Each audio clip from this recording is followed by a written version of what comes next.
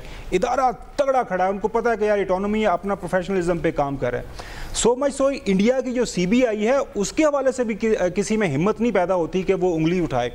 ہمارے ہاں احتساب کا جو تماشا ہے, ذرا سا کوئی کام ہوتا ہے ہم اور آپ بیٹھ جاتے ہیں, اپوزیشن بیٹھ جاتی ہے. یہ جو اس ٹائم نیب ہے یہ تو بالکل عمران خان کے کہنے پہ چل رہی ہے, یا پھر وہ ایاز صاحب اکثر کہتے ہیں وہ جو پیچھے کچھ لوگ بیٹھے ہیں ان کے کہنے پہ سارے کے سارے وہ بات ہو رہی ہے.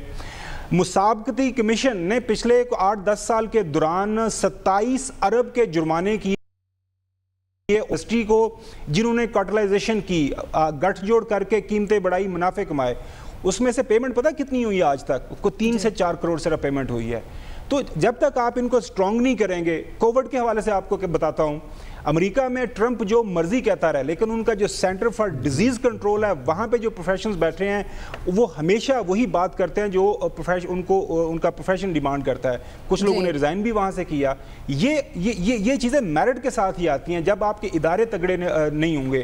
تو وہی مسئلہ ہے نا, جب ہمارے پولیٹیشین اپنی پولیٹیکل پارٹیز کے اندر جمہوریت نہیں لے کے آئیں گے, یا پارٹی کے اندر کوئی اچھا بندہ ہے اس کو آگے لے کے نہیں لے کے آئیں گے, تو پھر اسی طرح سارے معاملات چلتے جائیں گے. آپ دیکھتے ہیں کہ بات آ گئی عمران خان کے اوپر. عمران خان کو ابھی 2 سال ہوئے ہیں.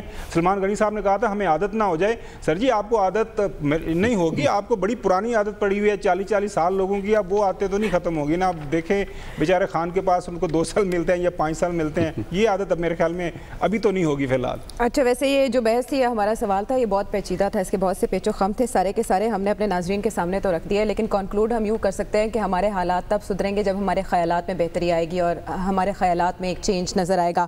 آگے بڑھتے ہوئے ذرا ایک اور ٹاپک کی طرف جائیں گے جس پہ تشویش سبھی کو لاحق ہوئی, وہ ہے کہ HEC کے بجٹ میں 50% کٹوتی کے بعد یہ ہدایات سامنے آئی ہیں کہ چندے سے یونیورسٹیز چلائی جائیں.